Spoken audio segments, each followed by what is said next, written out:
Hey guys, tonight we will lift the curtain of history to learn about a young Tudor king who had to bear the burden of the English throne when he was just a vulnerable boy of 9 years old.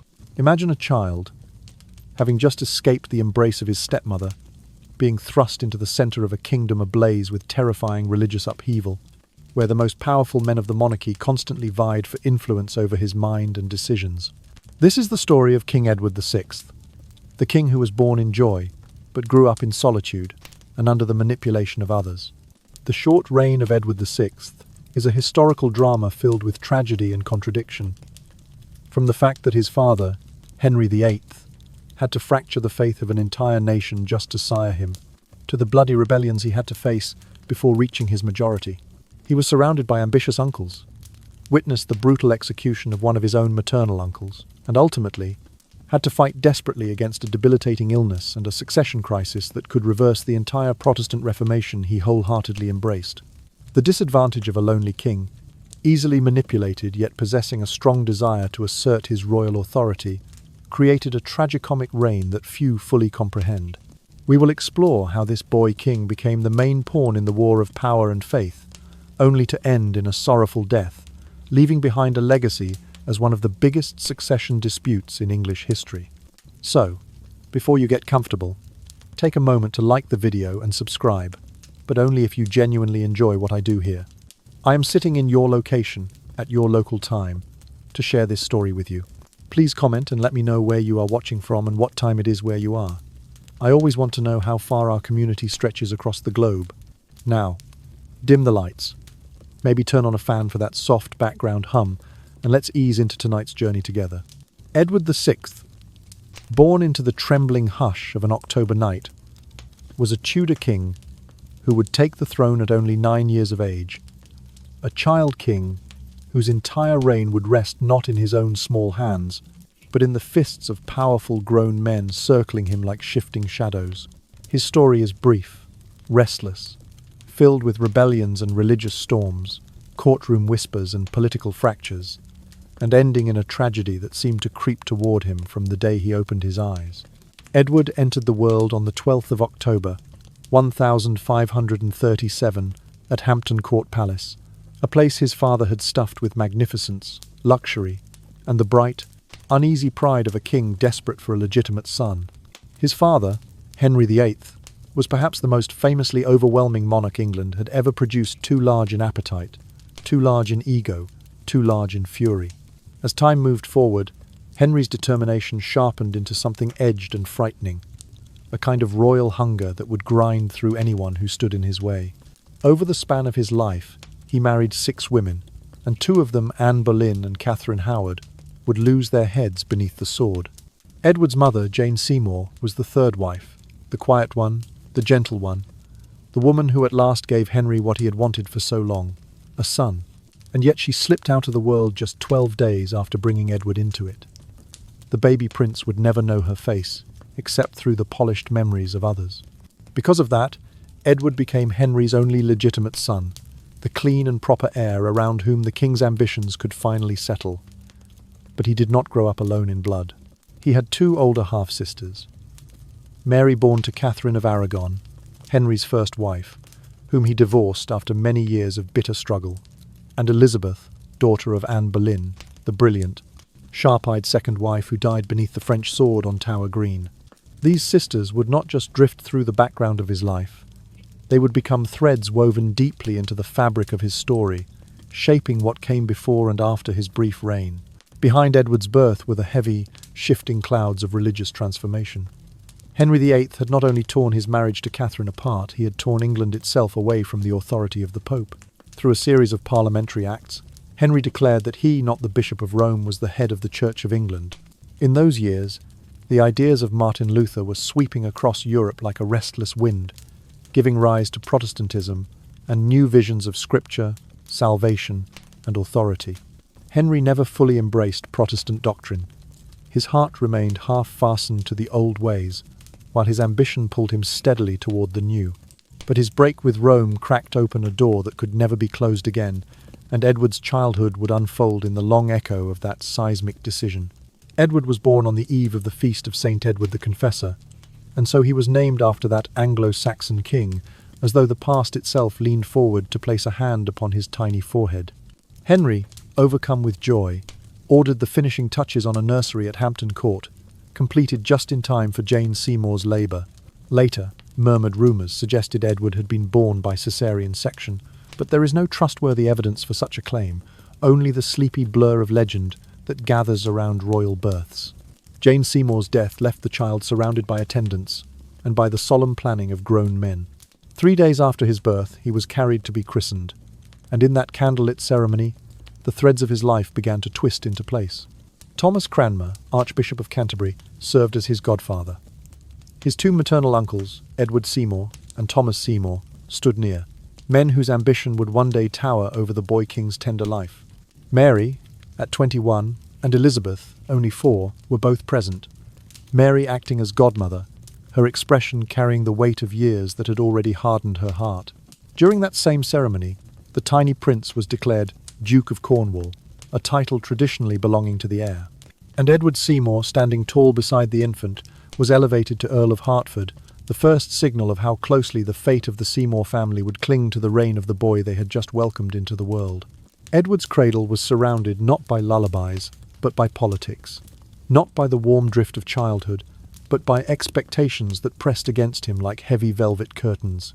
And in the gentle dimness of those early days, the future already seemed to lean toward him, full of storms he was far too young to see. Edward spent the earliest years of his life cocooned in a soft web of women's hands, wet nurses, dry nurses, cradle rockers, attendants who murmured lullabies into the dim light of palace chambers. In those quiet rooms, he was known as a cheerful, lively child, a little boy whose laughter floated easily, whose presence seemed almost too light for the weight that already waited for him. Because he was the only legitimate son of Henry VIII, the future of the Tudor line rested entirely upon his small, fragile body, and so the palace tightened around him like a protective shell. No stranger was permitted to step across his threshold. Every morsel of food, every drop of drink was inspected with near paranoid care. Only those of knightly rank or higher were allowed to approach him. Even the servants assigned to his household were forbidden to travel to London, where plague prowled through the crowded streets. The boy was a treasure kept under lock and watch, the hope of a dynasty that had nearly broken itself trying to produce a male heir. Yet protection could not shield him from every danger. In the autumn of 1541, when he was only 4 years old, Edward fell into a severe fever. The court held its breath as though the very walls were listening. A sick prince meant a trembling future. But slowly, after anxious nights and whispered prayers, he recovered, and England exhaled. His survival felt like a small miracle, a promise that the Tudor line had not been built for nothing. By July of 1544, when Edward turned 6, the comfortable world of women that had cushioned him began to dissolve. His private household, structured as a nursery court for a young prince, was formally broken apart. This marked the quiet but decisive crossing from childhood into the world of men, where a boy destined to rule must be shaped, sharpened, and taught the bones of kingship. 2 humanist scholars were appointed to mould him. Richard Cox came first, stern, disciplined, unyielding. He did not soften his lessons simply because his pupil wore the title of prince. To Cox, Edward was a mind to be trained, not a royal curiosity to be indulged. John Check came second, gentler, a scholar of deep respect across England. Where Cox pressed, Check guided. Where Cox corrected, Check encouraged. Together, they built a foundation of intellect that grew quickly under Edward's eager hands. The boy learned with remarkable speed. He read, he wrote. He penned letters to Catherine Parr, his father's 6th wife, to his half-sisters Mary and Elizabeth, and to his godfather, Archbishop Thomas Cranmer. He studied French and Latin, then added bits of Spanish and Italian. Music filled his lessons, as did astronomy, archery, and the strategic musings of Machiavelli. His tutors drew him into the fierce and tangled debates between Catholicism and Protestantism that were shaking Europe from end to end.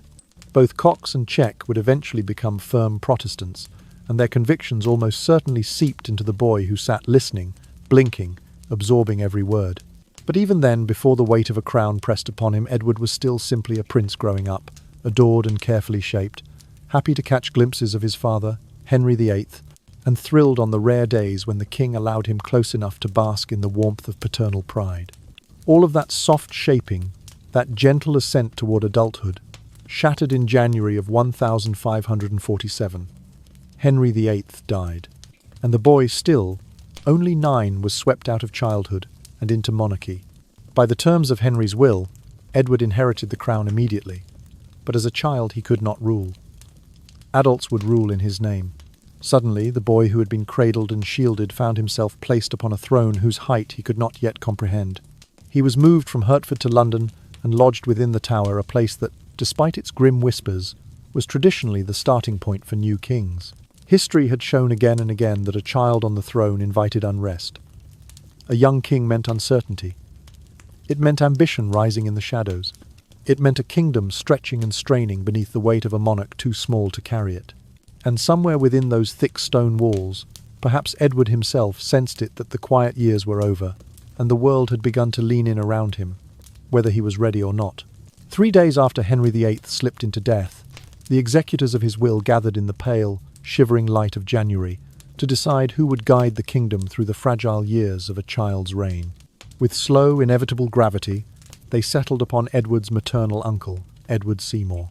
He was chosen as protector, a title that in practice placed nearly the entire machinery of government in his hands, to be operated on behalf of a boy only 9 years old.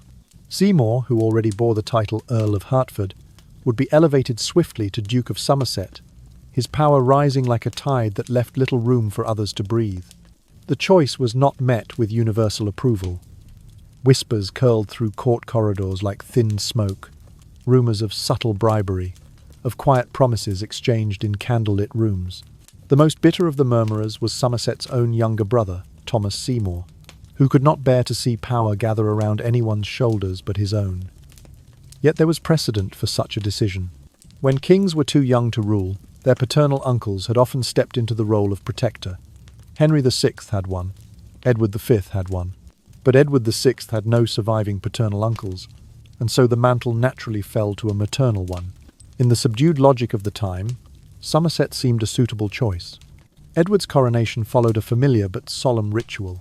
He was carried from the Tower of London to Westminster, moving through the city like a pale flame borne on cloth of gold, the people leaning forward to glimpse the child who would be their king.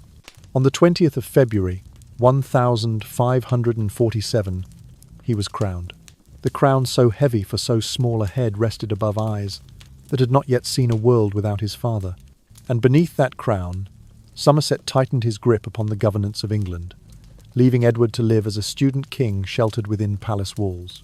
Somerset's concerns stretched far beyond nursery chambers and lessons. His mind turned constantly toward finance, toward military defence, toward the bruising tension between England and its old adversaries, France and Scotland.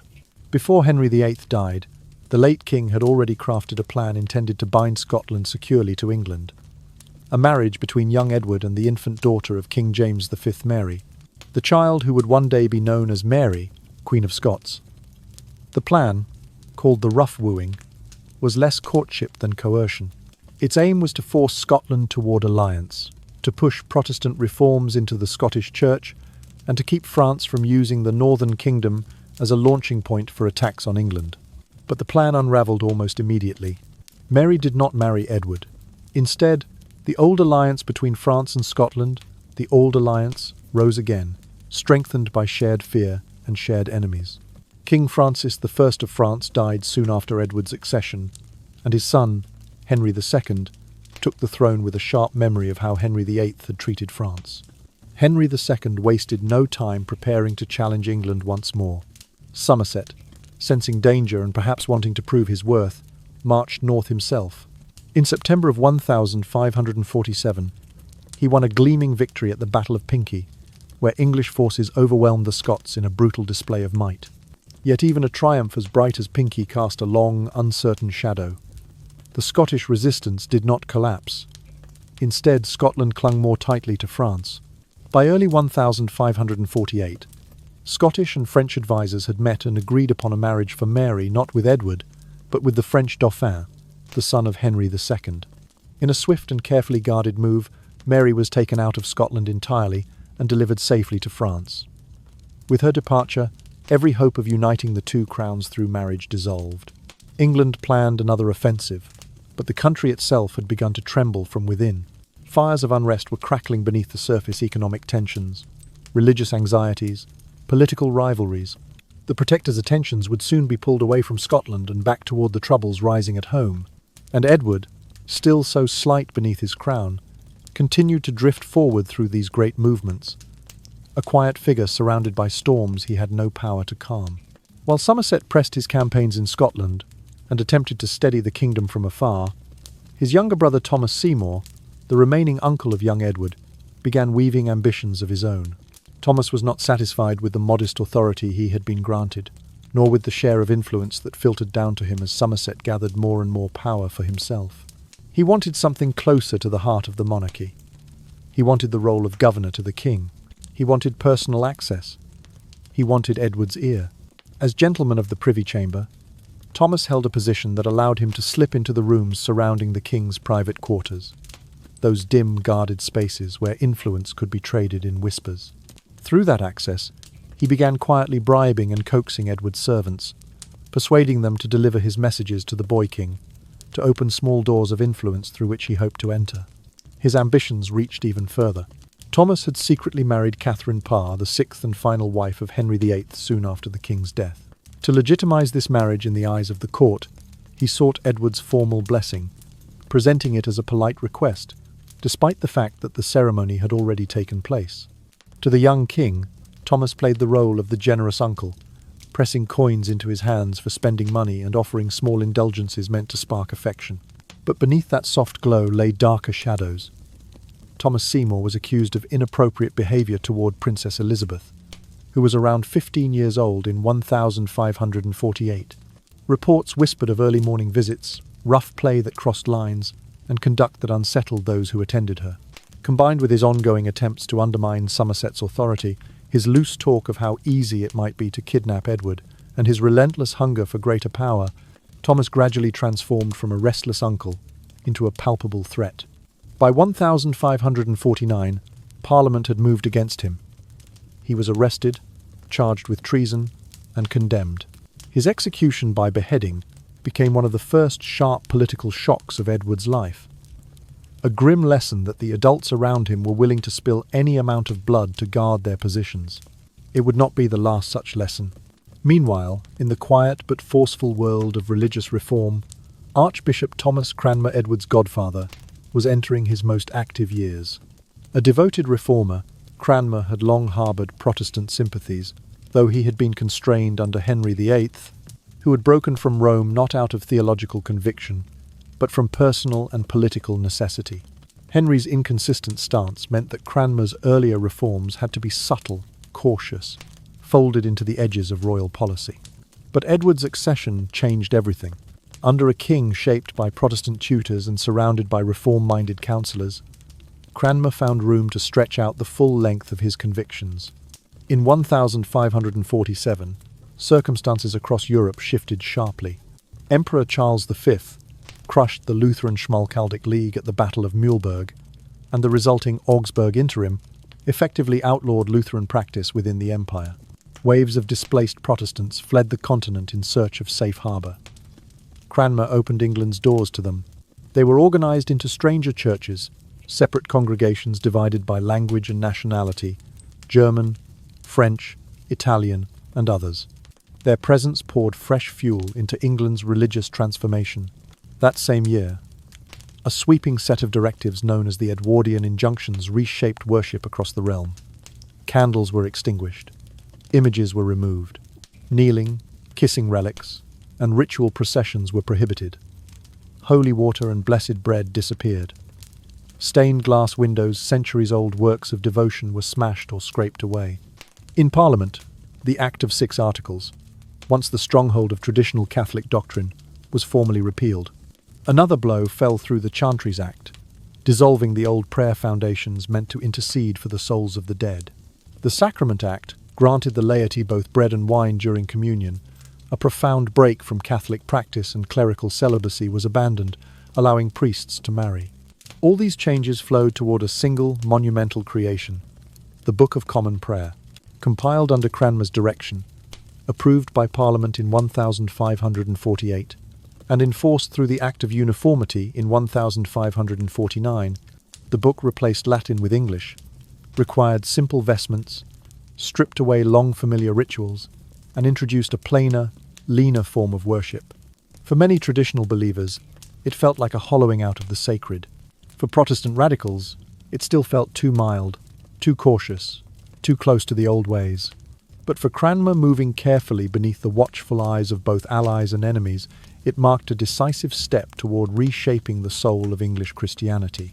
And somewhere behind all these reforms, Edward the Boy King stood watching, learning, drifting into the role that others had carved for him in the shifting half-light of a kingdom remaking itself. England, even as it shifted and trembled beneath the weight of religious change, found itself strained by quieter but equally dangerous pressures. Pressures of land, of hunger, of people. The population had been rising steadily across the 16th century, like water slowly filling a vessel that had never been built to hold so much. Resources were limited, fields were finite, and disputes over land, long a murmur beneath the surface, grew louder with every passing year. One problem in particular, enclosure, became a sharp, constant ache in the bones of the countryside. Enclosure was the practice of fencing off common land, claiming what had once been shared space as private property. Landlords raised hedges, dug ditches, hammered stakes into earth that generations of villagers had walked freely. And for those villagers, this tightening of space felt like a tightening around their throats. Many lost access to grazing land that had been part of their lives for as long as memory stretched. They responded as desperate people often do, by tearing down what had been built against them. These enclosure riots, the uprooting of hedges, the levelling of fences, the hacking open of ditches had existed in England long before Edward's reign. But in the 1530s and 1540s, the issue swelled into something more volatile. Under Edward's government, attempts were made to address the problem, but the policies drifted in a fog of half measures. Some villagers believed they were being encouraged to tear down enclosures. Others believed the Crown was punishing them for doing exactly that. Confusion fueled destruction. Destruction fueled fear. And yet it was not the land, ultimately, that lit the great fires of 1549. It was religion, the new words, the new prayers, the new silence where old chants had once echoed. In Cornwall and the wide, rugged sweep of the southwest, a rising began. It surged out of local frustration into something fierce enough to be remembered as the Western Rising or the Prayer Book Rebellion. The people there resisted the newly imposed Book of Common Prayer, refusing the English liturgy, insisting that the Latin rites they had known all their lives were not theirs to lose.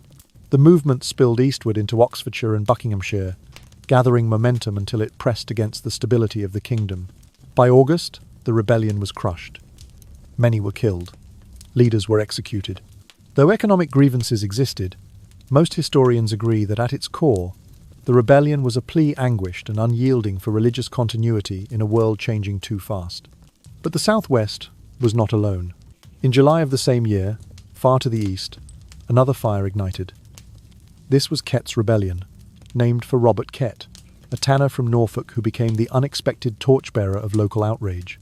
Though often labelled a rural uprising, the rebellion had a strong urban pulse: craftsmen, townspeople, and villagers joining together under shared discontent. Their grievances circled around abuses of common land, corruption among local officials, and the bitterness caused by enclosure, though on a smaller scale than in the southwest. Kett's rebellion, too, was ultimately subdued. Kett was captured, condemned, and executed. But the message had already been delivered. England, under the reign of a boy king, was unstable. The new religious order had not settled into acceptance. The old rhythms of land and labour were cracking apart, and men were beginning to doubt the protector who was meant to guide the kingdom through these storms. Somerset, once seen as a steady hand, began to appear hesitant, indecisive, and dangerously lenient. His attempts at conciliation were read as weakness. His later attempts at firmness were read as desperation. His colleagues, those who had once stood beside him, lost faith. Under pressure, Somerset's personality stiffened, becoming more brittle, more accusatory, more isolated. A faction of nobles in London later whispered about as the London lords quietly knit themselves into a coalition against him. Feeling the ground slip beneath his feet, Somerset made a frantic move. He took Edward out of London and fled to Windsor, hoping to hold the king close as a shield. The journey chilled the young king, who caught a cold on the road. Meanwhile, nobles on both sides armed themselves. Letters flew back and forth, sharp as drawn blades. But one by one, Somerset's allies abandoned him. The London lords insisted that Somerset's authority had come from the council, not from Henry VIII's will, and when that authority was withdrawn, he found himself with nowhere left to stand. At last, Somerset surrendered. He was separated from Edward, taken back to London, interrogated, and confronted with a list of accusations: ambition, rashness, disregard for counsel. He confessed. John Dudley, Earl of Warwick, rose quietly, inevitably, as the new power in Edward's reign. Somerset was pardoned, released, even allowed to return to the council for a time. But his fall had only been paused, not prevented. Under Dudley's tightening control, Somerset would later be arrested once more, and this time he would not escape the scaffold. And thus, in the drifting, uncertain years of Edward's short reign, the power surrounding the boy shifted again, slowly, silently, like shadows moving across stone. After Somerset's fall, the shape of power around the young king shifted once more quietly, efficiently, and with a precision that revealed just how practiced John Dudley truly was. As Earl of Warwick, he already held influence, but soon he would rise even higher. In a calculated elevation, he was granted a newly created title, Duke of Northumberland, a dignity crafted expressly for him, signalling that he now stood at the very centre of authority in England. Once Northumberland secured this position, he moved swiftly to remodel the world around Edward. Gentlemen who had grown close to the king companions, who had laughed with him, studied beside him, and offered him glimpses of genuine affection, were quietly removed. In their place, Dudley's own allies were installed. The ring surrounding Edward tightened into a circle of men whose loyalty flowed not to the crown, but directly to Northumberland himself. Although he avoided calling himself protector as Somerset had, Dudley exerted influence with an even firmer grip. There was no title, no formal declaration, only the steady, invisible pressure of control. But Somerset's previous act of spiriting Edward away to Windsor had left the council deeply unsettled. They feared another bold move, another attempt by a single faction to seize the king's person. To prevent any future abduction or any appearance of favouritism, the council decreed that a rotating group of nobles must remain with Edward at all times. The boy king was never to be left alone with any one power-hungry lord. In this new arrangement, the king was surrounded not only by attendants but by watchmen, guardians disguised as companions. And yet Edward continued to grow.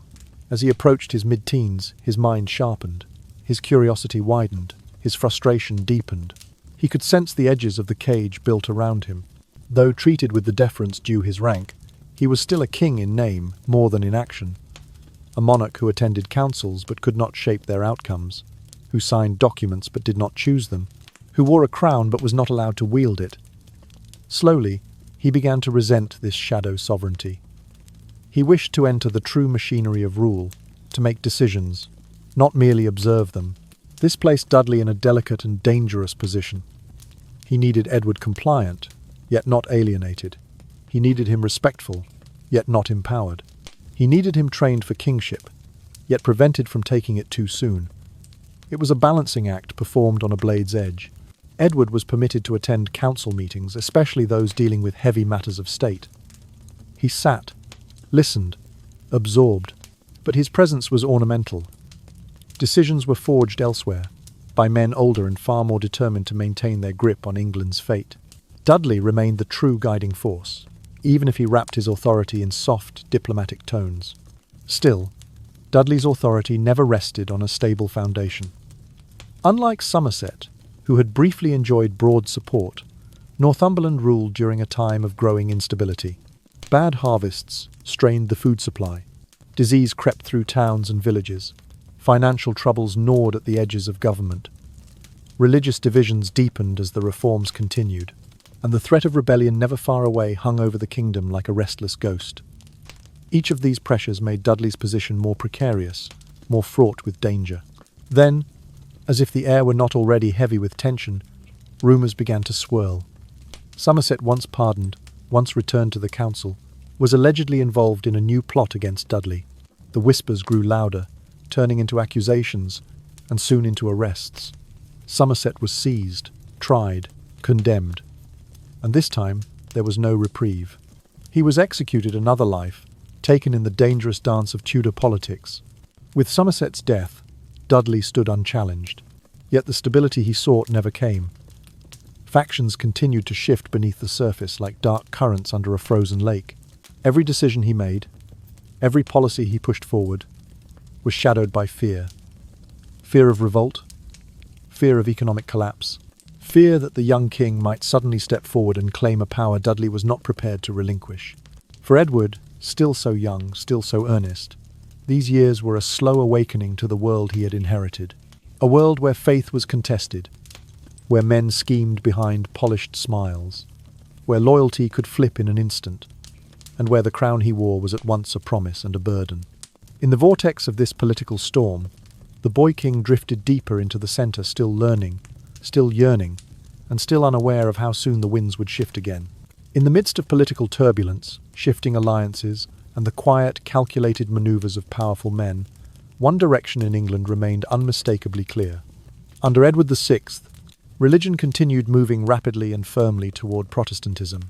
The earlier reforms, iconoclasm, the destruction of images, the dissolution of chantries, the loosening of heresy laws, and the introduction of the Book of Common Prayer of 1549 had already shaken the foundations of traditional Catholic devotion.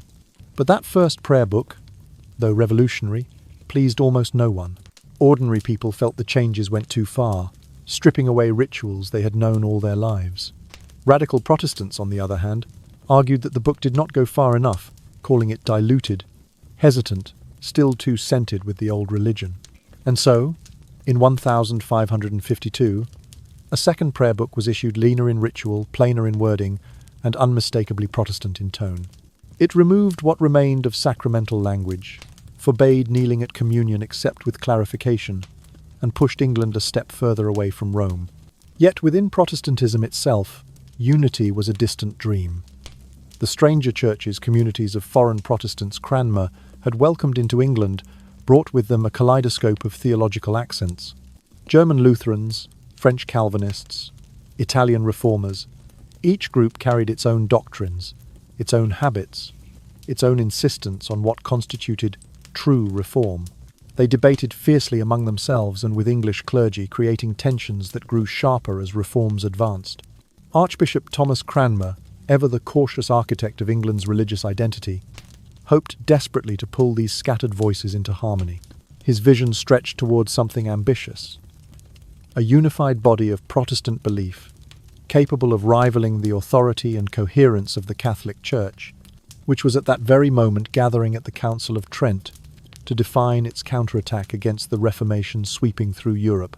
To achieve this unity, Cranmer drafted the Reformatio Legum Ecclesiasticarum, a proposed overhaul of canon law. It aimed to establish a clear ecclesiastical legal structure for the new Church of England, strengthening clerical authority over the laity, and providing intellectual weight to the reform movement.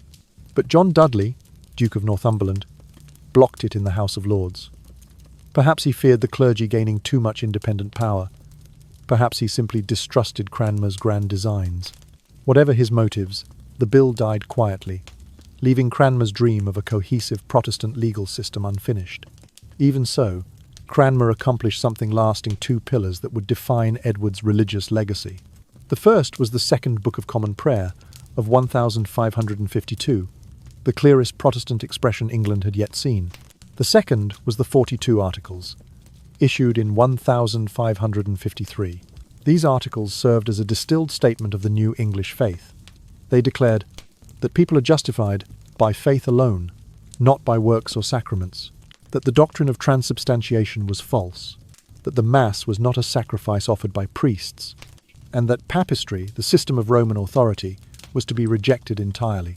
Even within these reforms, debates flared. One of the most heated arguments concerned the simple act of kneeling during communion.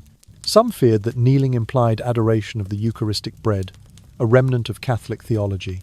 To mitigate this fear, the black rubric was added a brief but decisive note, explaining that kneeling was not meant as worship of the sacrament itself. It was merely a gesture of reverence, not an endorsement of the old doctrine. Thus, in just a few short years, England had transformed from a kingdom under the nominal guidance of the Pope to a national church ruled by its monarch, and finally into a distinctly Protestant state with English liturgy, Reformed theology, and a new spiritual identity. No other reign in English history witnessed such rapid, dramatic religious metamorphosis. Amid this shifting landscape, Edward began to reveal himself not merely as a boy shaped by his tutors, but as a committed Protestant in his own right. He embraced reform with a clarity and enthusiasm that surprised even those who had moulded him. And nowhere was this more visible than in his growing tension with his half-sister Mary. Mary, daughter of Catherine of Aragon, remained steadfastly Catholic, unyielding, unapologetic. Her faith stood in direct opposition to everything Edward's England was becoming, and the clash between the siblings, once purely ideological, was soon to become deeply personal. Mary, daughter of Catherine of Aragon, moved through Edward's reign like a fixed star, unyielding, immovable, untouched by the storms of reform swirling around her. From the first day to the last, she remained a steadfast Catholic. She rejected the Book of Common Prayer of 1549. She refused to abandon the Latin Mass. She would not bow to the new religious order that had taken root under Somerset, Cranmer, and now Northumberland. Even with diplomatic pressure from Emperor Charles V, Mary's powerful Habsburg relative Edward's government insisted that every subject of England must obey the new prayer book. No exceptions, no private loyalties, no lingering echoes of Rome. And yet Mary was granted a sliver of leniency, a narrow, fragile compromise. She was permitted to hear the Catholic Mass only in her private chamber, with no more than 2 or 3 trusted women in attendance. Her entire household, however, was required to conform to the new rites. They were forbidden to participate in her old devotions. They were expected to kneel, stand, chant, and pray as the English Church now commanded. Gradually, the pressure increased. Her chaplains were arrested one by one, removed from her side. Officials interrogated her servants. Messengers arrived with threats veiled thinly in respectful language. Efforts to smuggle her out of England, plans whispered in corners and carried across borders, failed before they could even begin. Edward, no longer the soft-faced boy who had once learned his letters under Richard Cox and John Cheek, had become a committed Protestant in his own mind. He believed profoundly in the truth of the new faith. He believed in the duty of a king to guard it. And so he wrote to Mary sharp, stern letters of reproach. He met with her directly to scold her for her disobedience, demanding she accept the English liturgy. Mary refused. This conflict was not simply a religious quarrel between siblings. It was the shadow of a much larger fear. Under the Succession Act of 1544, Mary stood next in line to Edward. If he died without children, she would inherit the throne, and with her would come a restoration of Catholicism, a sweeping reversal of everything Henry and Edward had built. Edward knew this. Northumberland knew it. Cranmer knew it. The entire council felt it like a cold hand resting on the back of their necks. Yet Charles V added another layer of danger. If Mary were prevented from practicing her Catholic faith, he threatened war and imperial strike that England was in no position to endure. For a time, Edward held firm, but even he, sickly and young, could not allow his kingdom to be crushed under foreign armies. Eventually, reluctantly, he gave ground, allowing Mary a narrow measure of freedom in worship. But the deeper problem remained. The kingdom was walking toward a crisis. And then, in the cold breath of the new year, that crisis arrived. In early 1553, Edward fell ill. It began simply a cold, a fever. These were not unusual. Edward had been sick many times as a child. But something in the air felt different. By February, the illness deepened into something darker, heavier, a lingering sickness that did not loosen its grip. His body thinned rapidly. His complexion turned pale and sunken. He coughed violently, expelling foul-smelling mucus in shades of green, yellow, black, and even pink. Then came a more horrifying sign: the slow loss of his hair and nails. His physicians watched helplessly, baffled. His diet was altered, his exercise restricted, then cautiously encouraged. On good days he was carried out to take the air, but the air seemed powerless to help him. In April, Edward was moved to Greenwich, where the palace opened onto the river, carrying breezes that might soothe him. But he remained weak. His legs and stomach swelled painfully. He could barely move except to lie flat on his back. Fever tormented him. Sleep eluded him. The boy who had once dreamed of governing England now drifted in and out of restless suffering. Modern historians have attempted to identify the illness. Tuberculosis is a common theory. Some propose a severe form of pneumonia, but whatever the true cause, it was a disease far beyond 16th century medicine, and as the court slowly recognized that Edward would not recover, a terrifying question rose to the surface. If the king dies, who will rule? Mary, uncompromisingly Catholic, stood next in line. If she became queen, the Protestant transformation of England could crumble like dust, unless another successor could be chosen. The boy king lay fading in his bed at Greenwich, and outside his chamber, the future of England trembled, waiting for a decision that would determine the fate of the realm. According to the Succession Act of 1544, the path of inheritance in England seemed clear. If Edward VI died without children, the crown would pass first to Mary, and then to Elizabeth. But what looked orderly on paper felt, to Edward, and to men like John Dudley, like the outline of a looming disaster. Mary was unwaveringly Catholic. Her accession would almost certainly undo every reform that Henry VIII and Edward had set in motion. Even Elizabeth, though Protestant-leaning, carried a stain in the eyes of the law, having once been declared illegitimate when her mother Anne Boleyn's marriage was annulled. So around February to March of 1553, as Edward grew weaker and the scent of mortality clung to him like a cold mist, he began writing a document that would shake the foundations of the English monarchy, My Device for the Succession. This was not merely a draft or a suggestion, it was Edward's personal blueprint for the future of England, carved out with trembling urgency.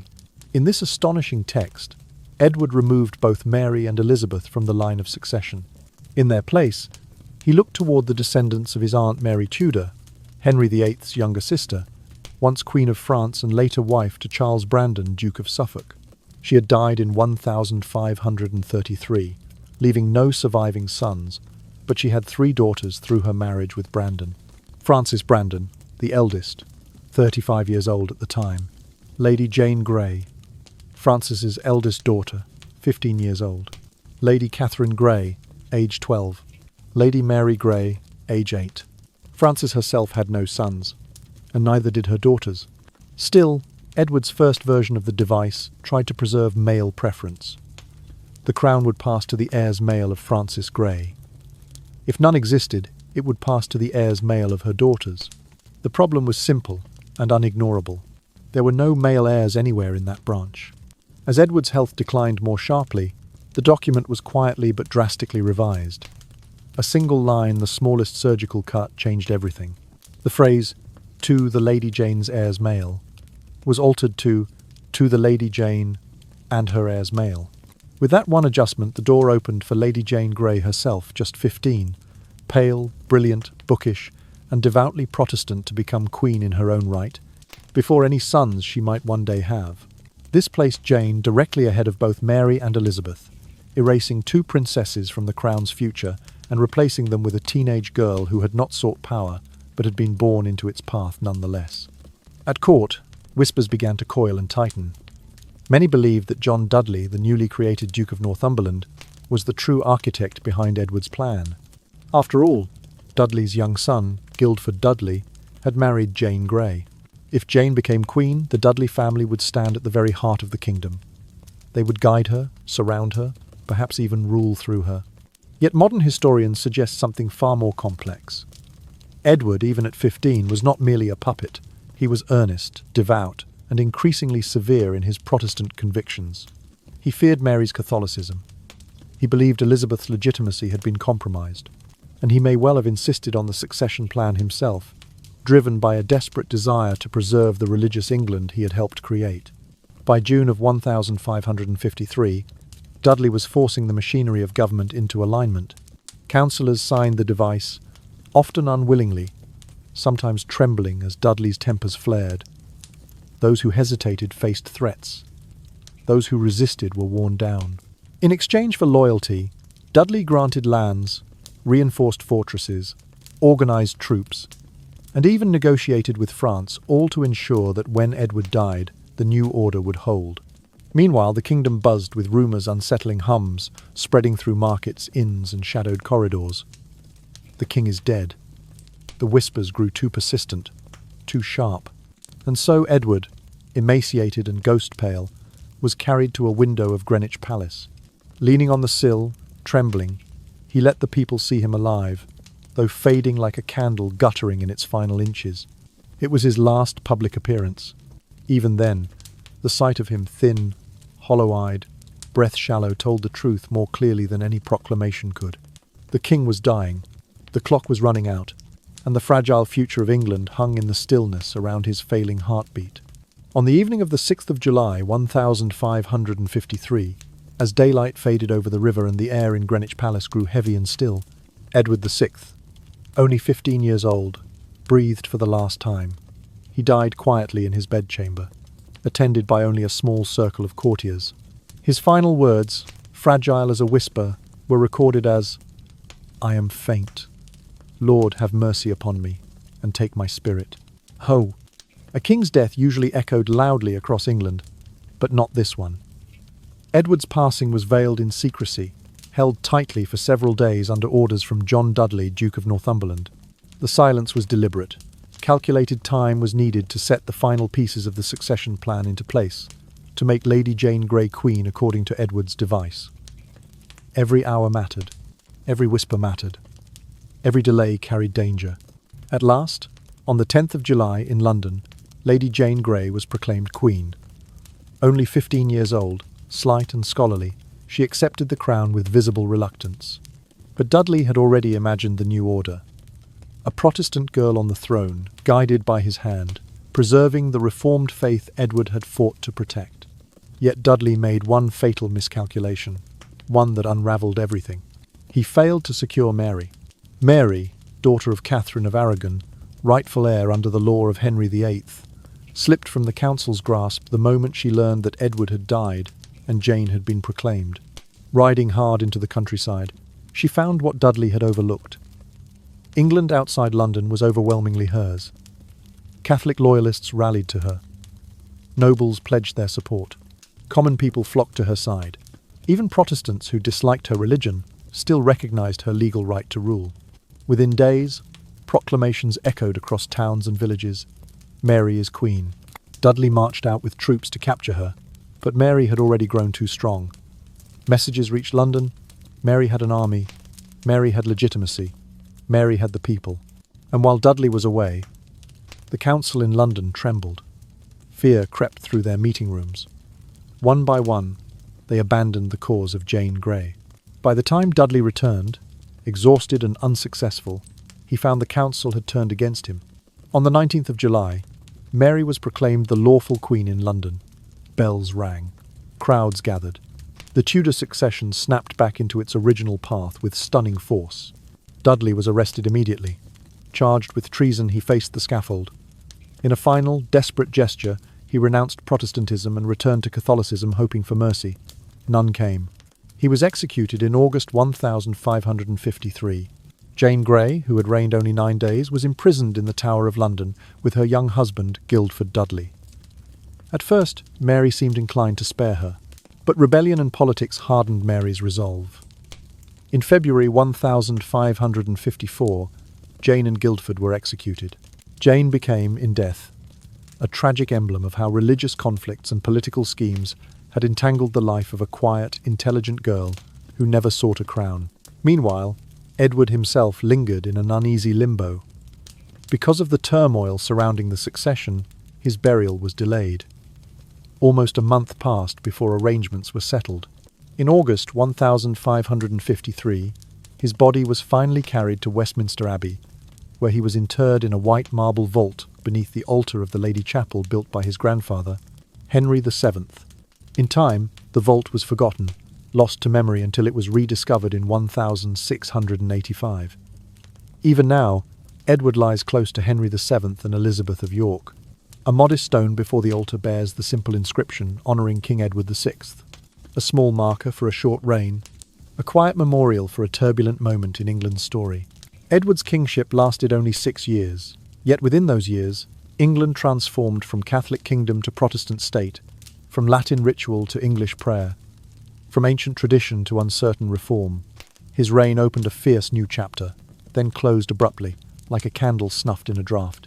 And though he ruled as a boy guided, controlled, overshadowed his brief time as king stands at a crossroads where the future of English religion and monarchy was fought over, reshaped, and forever changed. In the final years of Edward's short and flickering reign, the pace of religious transformation accelerated with astonishing intensity, so swiftly, in fact, that England seemed to shift its spiritual identity almost overnight. The Second Book of Common Prayer of 1552, the 42 Articles of 1553, and a cascade of proclamations abolishing long-held Catholic rights firmly anchored the Church of England on the Protestant side of the great theological divide. And though much of this momentum was powered by the hands of John Dudley and Archbishop Thomas Cranmer, the portrait that emerges is not of a passive boy king being carried along by the ambitions of older men.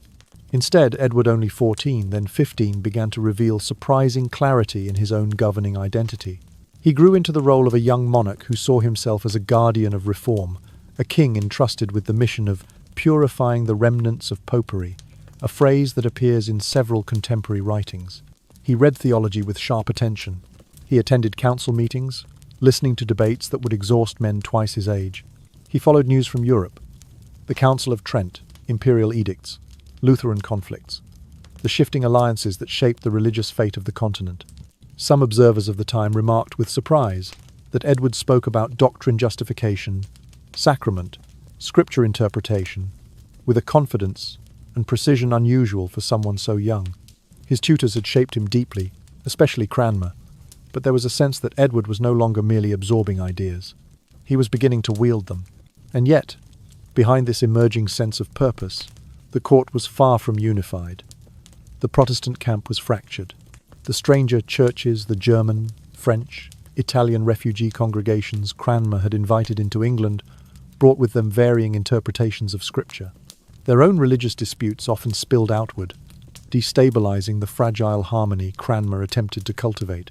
They argued about liturgy, discipline, predestination, the meaning of communion, the authority of bishops.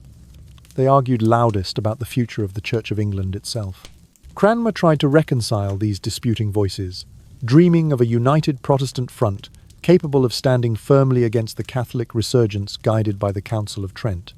But his efforts fell apart. Northumberland, always wary of sharing influence, opposed Cranmer's attempts to expand clerical authority. The Reformatio Legum Ecclesiasticarum, Cranmer's great project to restructure ecclesiastical law, was blocked and effectively killed. Thus, the Edwardian Reformation, for all its boldness, lacked a coherent internal foundation. It had speed but not unity, conviction but not consensus. Meanwhile, Edward himself was changing. The confrontation with his half-sister Mary revealed a firmness in him that was not merely inherited from his father, but rooted in his own developing sense of royal duty. When he rebuked Mary for refusing the English liturgy, he did so not only out of doctrinal conviction, but out of a deeper yearning, a desire to be obeyed, to be recognized as king in truth, not just in title. It was a reflection, however faint, of the imperious temperament that had defined Henry VIII. Those close to Edward noted the resemblance in moments when he asserted himself with surprising force, even while surrounded by counsellors far more experienced and more calculating than he was. Edward was growing up. He was stepping out of childhood, out of the long shadow of regency, and beginning, however, slowly to shape his own reign. There were hints that he might soon take fuller control of government, hints that he might chart his own policies, hints that he might become a king of conviction, not merely circumstance. But the kingdom around him was unstable. Religious factions clashed. Political loyalties shifted. Somerset and Dudley had torn the court apart in earlier years. Economic troubles simmered beneath the surface. Rebellion never felt far away. Into this swirling disarray came the sudden, devastating blow: Edward's illness. It struck just as he was stepping into adulthood, just as his vision for England was coming into focus.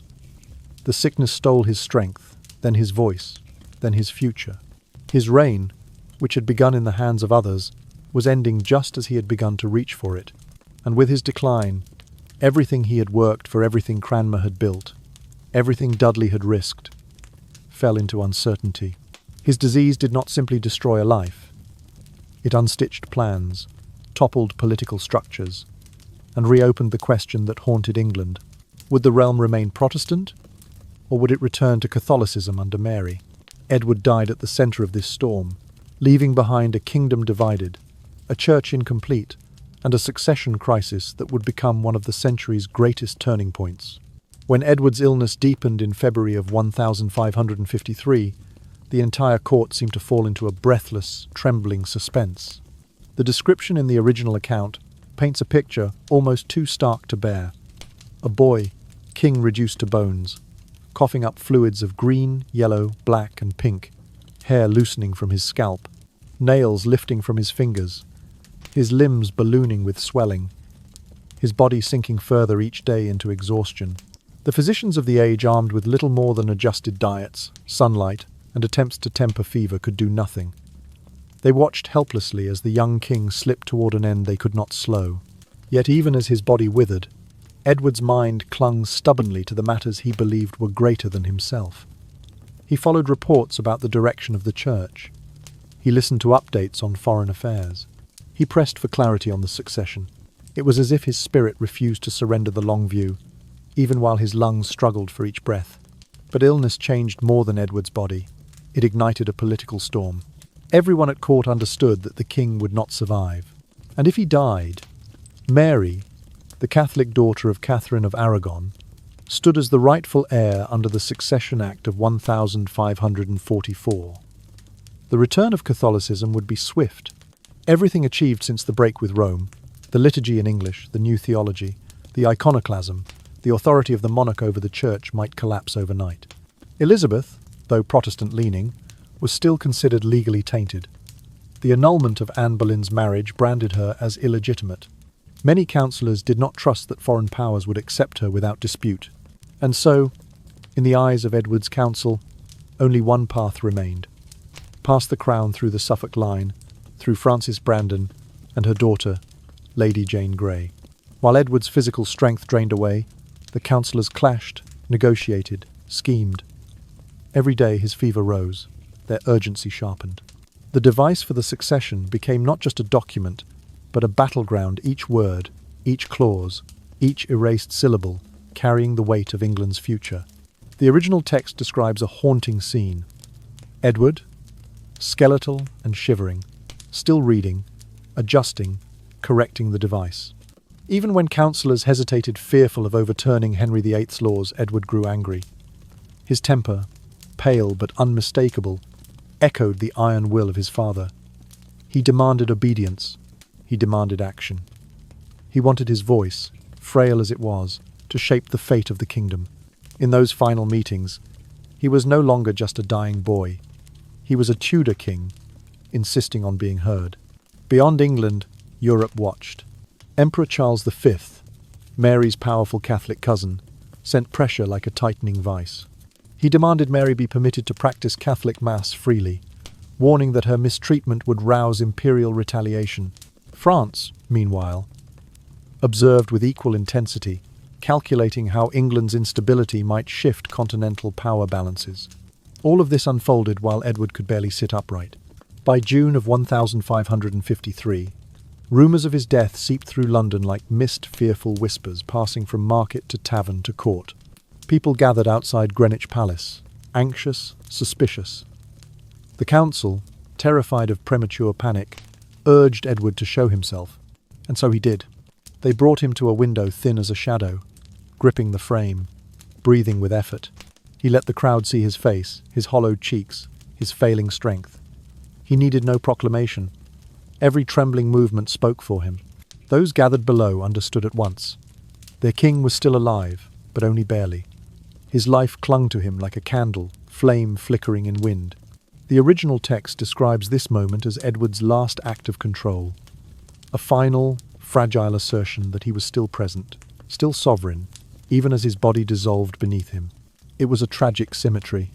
A 15-year-old king fighting for breath, while grown men around him fought for power. Edward had wanted to become a ruler in his own right. He had begun to form ideas, convictions, judgments of his own. But the disease that hollowed his lungs also hollowed the future he imagined. Everything he tried to set in motion, his reforms, his succession plan, his demands for unity now drifted beyond his reach, into the hands of those who would soon battle over the pieces of his legacy. In those final weeks, England seemed to hold its breath with him, waiting for the inevitable. And when it came, it brought not only the death of a king, but the collapse of the very order he had tried so desperately to secure.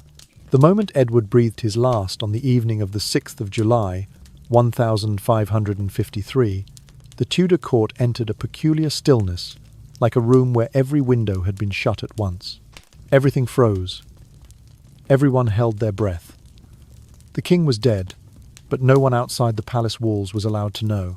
His death was kept secret for 4 full days. The reason was simple, sharp, and terrifyingly urgent. If news escaped before Lady Jane Grey was proclaimed Queen Mary, by the clear wording of the Succession Act of 1544, would be recognised instantly and legally as England's new monarch. Everything Edward had tried to secure, everything Dudley had built, every calculation and manoeuvre of the past months, would collapse in the space of a single whispered rumour. So the council hid the truth. They locked doors. They silenced servants. They sealed letters. And in that heavy, breathless span of 4 days, they prepared England's next queen. On the 10th of July, Lady Jane Grey, 15 years old, slight, scholarly, raised in the strict discipline of Protestant piety, was brought to the Tower of London. According to tradition, royal consorts were crowned there, and new monarchs often resided within its walls in the days leading to their coronation. Jane arrived, not as a prisoner, but as a figurehead shaped by the ambitions of others. There, before assembled nobles, she was proclaimed Queen Jane. But Dudley, in all his military brilliance and political ruthlessness, had made one fatal, almost unbelievable mistake. He had not secured Mary. Mary had been under watch. Yes, but not tightly enough. The moment she received word that Edward was dead and Jane had been declared queen, Mary fled. She rode eastward with striking speed into the heart of counties where Catholic nobility still held immense influence, Norfolk, Suffolk, and the surrounding shires. And there, in the span of mere days, her entire world changed. From a woman being quietly monitored, she transformed into a queen in waiting with an army behind her. Town after town proclaimed her rightful ruler. Peasants, gentry, and great lords alike rallied around her. Old loyalties, those forged long before Edward's reign, reignited, as if they had only been sleeping. In London, these reports struck like lightning. Support for Jane began to crumble. Confidence in Dudley faltered. Whispers multiplied. Mary has thousands behind her. Mary is legitimate. Mary is coming. Desperate, Dudley marched out to arrest her. But by the time he reached East Anglia, Mary's following had grown far beyond what his forces could confront. His campaign collapsed. He retreated to London. When he returned, exhausted and disheartened, he found something worse than defeat in the field. The council had abandoned him. As news arrived that county militias and noble households were marching for Mary, the council in London, once committed to Jane, swung violently in the opposite direction. Fear, calculation, and political survival did their work quickly. On the 19th of July, Mary was proclaimed the lawful Queen of England. Bells rang. Crowds roared. The succession had snapped back to its legal course. Lady Jane Grey, who had never wanted the throne, who had trembled when it was pressed upon her, who had ruled for only 9 brief days, became the tragic 9 days queen. Dudley was arrested and charged with treason. Facing death, he recanted his Protestant faith, returning to Catholicism in a final attempt to soften his fate. It did not work. He was executed soon after. As for Jane and her young husband, Guildford Dudley, Mary hesitated at first. She disliked the idea of killing a girl who had been manipulated by others. But in January and February of 1554, the Wyatt Rebellion erupted, a Protestant uprising protesting Mary's planned marriage to Philip of Spain. Though Jane played no part, Mary decided she could no longer risk leaving alive someone who could be used as a Protestant figurehead. And so, both Jane and Guildford were executed. The original account captures this with a quiet sorrow. Jane became a symbol, not of her reign, but of the ambitions of men who had used her name to reshape England, and failed. Edward's death, the collapse of his succession plan, and the tragedy of Jane Grey together form a stark truth. Even a young king, ruling for only 6 years, can unleash events powerful enough to reshape an entire kingdom long after he has left it behind. Because of the political confusion that followed his death, Edward was not buried at once. Nearly 1 month passed before his body was carried to Westminster Abbey, a delay unusual for a king and heavy with symbolism. When the procession finally moved through the Abbey's stone corridors, it did so quietly, without the triumph or solemn majesty that had marked the funerals of older Tudor monarchs. Edward was laid to rest beneath a white marble vault under the altar in the chapel, built by his grandfather Henry VII. Over the years, the precise location of the vault slipped from memory. It was not until 1685 that it was rediscovered. Today, visitors who wander into that chapel will find only a modest stone. In memory of King Edward VI, buried in this chapel, no towering monument, no sculpted likeness gazing down in royal authority, no grand epitaph proclaiming achievement or legacy. The simplicity is striking, almost unsettling. It reflects a truth that history has not been eager to disguise. Edward occupies a critical position in the Tudor story, yet stands overshadowed on every side. His father, Henry VIII, looms like a colossus of contradiction and power. His sister Elizabeth I shines with a brilliance that dominated an age. Even Mary I, though remembered more darkly, casts a longer shadow. Edward, by contrast, feels pale, quiet, almost forgotten. But the original analysis presses a more thoughtful point.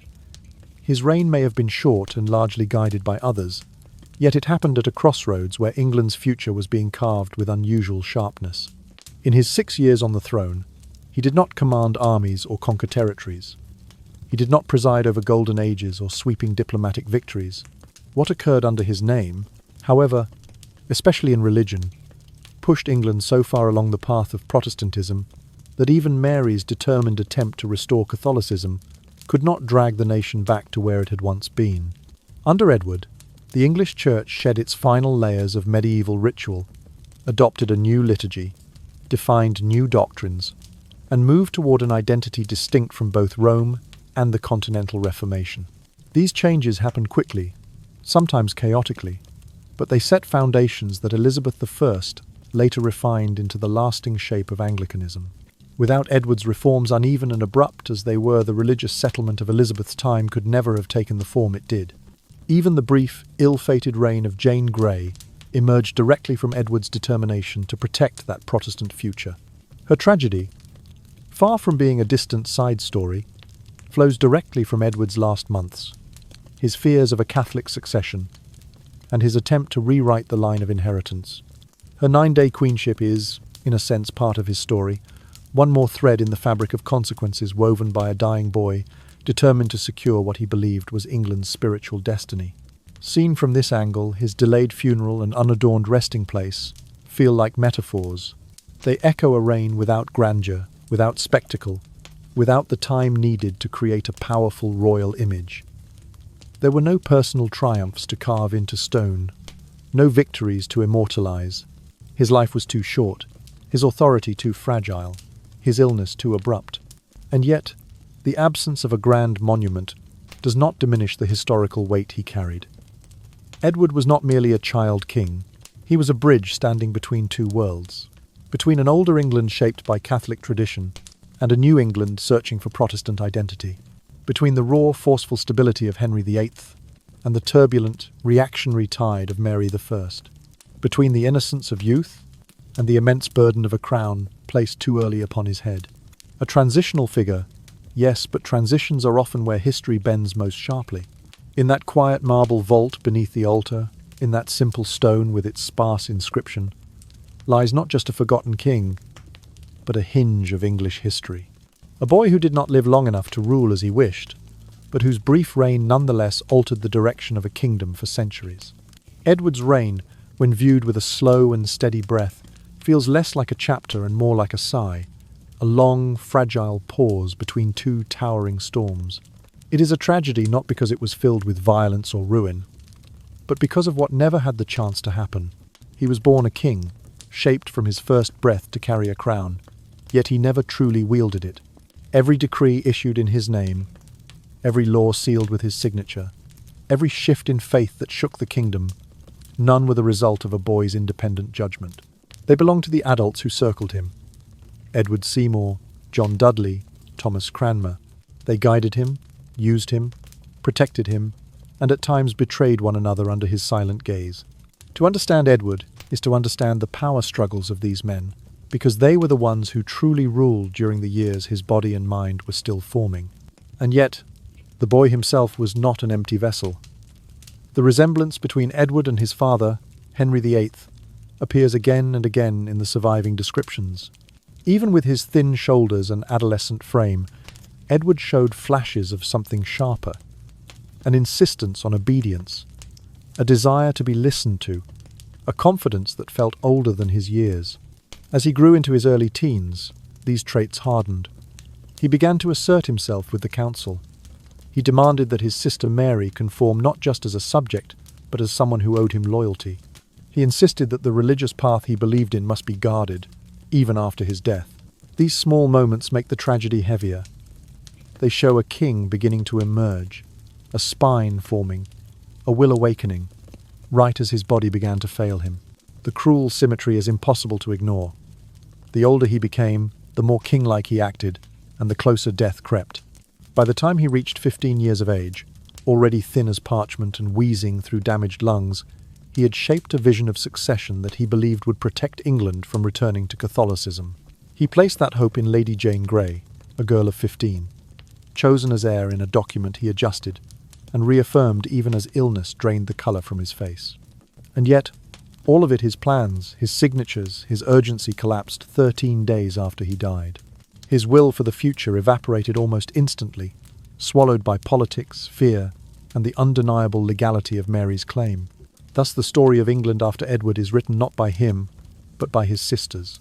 Mary I, with her fiery loyalty to Catholicism, burned her way into memory. Elizabeth I, brilliant and calculating, forged a new age entirely. Their reigns have pages upon pages in history. Edward's, in comparison, is often reduced to a paragraph, a footnote, or a transition. But to see him only as a pause is unfair. The conclusion drawn in the analysis is gentle yet firm. Edward's short reign arrived precisely at the moment England was transforming. Under his name, the English Church took steps so decisive, so structurally deep, that even a full Catholic restoration under Mary could not undo them. The foundations of English Protestant identity, the English liturgy, the rejection of medieval ceremony, the seeds of Anglican theology, were firmly planted in the soil of his brief rule. Elizabeth would later nurture them into a national character, but Edward was the one under whose reign that foundation was poured. So the verdict settles softly, but unmistakably. Edward was not merely the boy king who died young.